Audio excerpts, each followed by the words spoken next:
Here are 10 unspoken rules that you should never break living in Poland. Starting with number 10, politics is not small talk. If you look online and other videos, they'll say that you never want to talk about politics here, and actually, I disagree. It's a little bit complicated because it's not that you shouldn't talk about politics. It's more like you're opening a big can of worms. And if you want to talk about politics, you have to know your stuff because you're going to get confronted. Something I've noticed about this country is that the people here like to talk, especially the girls. They love to talk. And it's because of how expansive the language is. My Polish is getting pretty good. The language is hard to learn because there's so much vocabulary, but the positive of that is that there are so many different ways to express ideas. And you can actually see this when Polish people are speaking English. I notice that they have a tendency to sometimes ramble on about things, but that's because you're trying to condense the expressiveness of Polish into English, which is a little difficult. My friends have told me that even here, you'll have division within the family based on who people vote for. And I've seen some of those comments on my channel when I've talked about Nawrocki or some other Polish politicians. But I don't think it's as extreme as America, where the political polarization,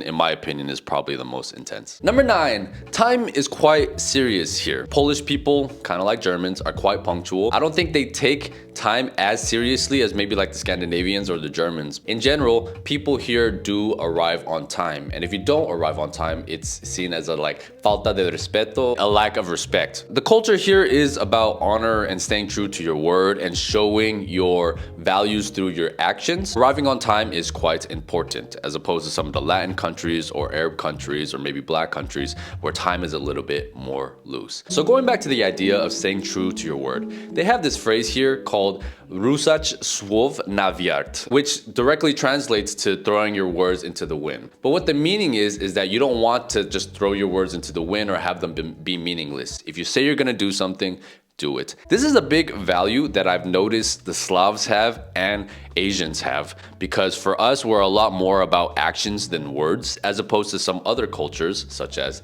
Latino culture, or I would even say a lot of black culture as well, where it's a lot of talk, but the actions aren't always there. And this seeps into a lot of Polish culture. For example, when you ask somebody how their day is, they're going to tell you how their day is because they think that you're genuinely asking them. People will say that Polish people don't like to do small talk. I totally disagree. I don't know why people say that. When you know Polish people and they're your friends, they will open up to you and you have regular small talk just like anything. Like when you see somebody in the elevator and you guys know each other, you're going to be talking about the weather or some random BS. I think what people mean when they say that Polish people don't like small talk is like on the street, you're not really going to talk to a bunch of strangers if you're never really going to see them again. Everybody kind of stays to themselves. Polish people in general value stability a lot, and that's why the relationship culture is very strong here still. Maybe in Warsaw it's a little bit different because it's a big city, but I would say generally across the country, stability, communication, respect are all important values. And men and women, for the most part, are looking for partners who also treat them with that respect. So,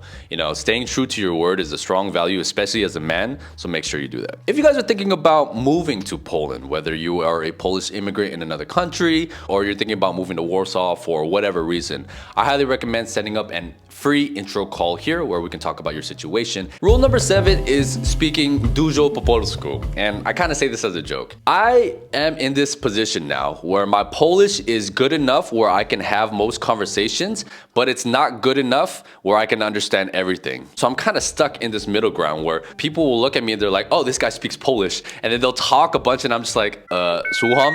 Like, I have no idea what they said. Here in Poland, when people hear that you can speak at least a little bit of Polish, then they automatically go to the extreme and think you're like fluent, right? I want to practice, but it does sometimes feel very unforgiving if I don't speak like perfect Polish or good enough Polish. I've been yelled at out the street by strangers. It's happened where I'll be walking around, and because there's a good amount of Asians here who do speak Polish, they'll come up to me, they'll maybe ask me for some instructions. I can respond and understand like basic conversational stuff, but when people are asking me directions to like specific places or parks or offices, obviously I'm not from here. And if I say that, oh, I don't know, or or sorry, I did not understand, then they're like, kurwa mak, jesteś w Polsce, nie mówisz po polsku, and they yell at me, and I'm just like, bro, chill. I still think that you should learn the language, because if you've lived here for a few years and you still don't speak the language, then you get a even more negative reaction where people think you're lazy or just disconnected or arrogant, and I think that's totally justified. Okay, and number 6, so you have to understand that the people here are very direct and blunt, but they're not necessarily rude, even though it may come off that way. I have a couple of stories. So for example, there is a bistro near my place that I like to eat at a lot. Nobody there speaks English. So I remember the first time I went there and I was in line and I was ordering. When it was my turn, he was like, Słucham? Which essentially means just, I'm listening. And if you directly translate it, it feels very direct or very rude. And then after he said that, I got like super nervous because I thought he was angry at me, but that's just the tone that they use because of how the nature of the language is. And then I remember I went to a żabka. There was a bunch of people kind of gathered up and we were all trying to figure out where to go. And the żabka worker looked at me and said, "Chcesz coś?" Which means like, do you want something? But that's because like I was looking at the drinks thing and I think he was trying to see if he could help me to like get one of those things. And I just said, "Nee." But if you directly translate it, it could have come off as him being like confrontational, almost like, hey, do you want something? It's hard to know where the line is, where something is rude and where something is not. And this is something that I'm still learning personally, because I would say some stuff in my videos that maybe in American culture, I don't think is that rude. And then people are flaming me in the comments. Whereas on the other side, people will say things that are not considered rude here, but maybe my American mentality could perceive it as rude. There's big cultural differences. At the end of the day though, I still prefer the directness because you guys know my personality. I'm a no BS kind of guy. Just tell me how it is, tell me straight. Even if it sounds kind of rude or ugly, I would rather you be honest with me than just tell me lies. Number 5, the public transportation is excellent here, but you have to be careful with control. One time I was coming home in public transportation. On my Google Maps, it said that it would take me 21 minutes to get home. Now, if you know how public transport here works, you can buy a ticket for 20 minutes. So I did my best to try to wait to buy the ticket, and then I bought it maybe a minute into my ride. But because there were some delays on the track or whatever, my exit was like one stop away and control came into the thing. And because my ticket expired like literally 1 minute before, he still gave me a ticket. These people here are ruthless and they don't care. If you don't have your ticket, they'll just look at you and they won't go anywhere and they'll give you a hard time about it. So they're pretty big here on following the rules. Always make sure to buy your ticket when you go on public transportation. Now, there's a little bit of leniency with, for example, when you change from the bus to the metro, a lot of the entrances to the metros don't have the QR code thing to allow you to pass the door. What I'll normally do is like somebody else can scan a ticket and then I will go into the gate with them. But I always have the ticket on my phone just in case I get stopped by control. It's like an honor system here where there's not people checking right at the doors. If you get caught by them or they're asking for tickets, you know, they really don't show any mercy. Number 4 is queue etiquette. Okay, so people here normally do follow the lines, but sometimes you will be tested. I don't think it's usually malicious or intentional. It's just, you know, when there's a lot of people waiting for stuff. Sometimes people won't see a line or, you know, they just didn't notice that you were there. So if something like that happens, you can say, przepraszam, jestem w kolejce. Or you can say like, kolejka zaczyna tam. The line starts over there. And even like these big, super aggressive looking guys, if you stand your ground and you tell them, oh, I'm sorry, I was here first, they'll usually back off and be like, oh, okay, I'm sorry. That's something that's quite nice that I noticed, that even like the gang looking guys will still follow the cultural social etiquette and they're still quite nice to women. They would never hit a woman in public. They still will follow these social rules. And I think that's pretty cool. But don't be afraid to say something, you know, even if they look super intimidating. And that goes to number 3. Sometimes here you have to stand your ground. And this is a value that is promoted in the culture with both the men and the women. You could say that maybe sometimes the women here are a little bit too demanding and a little too opinionated. I can totally see that perspective, but that just means that as a man, you have to be able to stand up for yourself because you're going to get tested a lot. It's not about like aggression or dominance. It's more about like testing your character and your guts and your courage. Here in Poland, it's not really a violent country, so people will rarely get into violent instances on the street. But just like anything, your political stance, your beliefs on religion,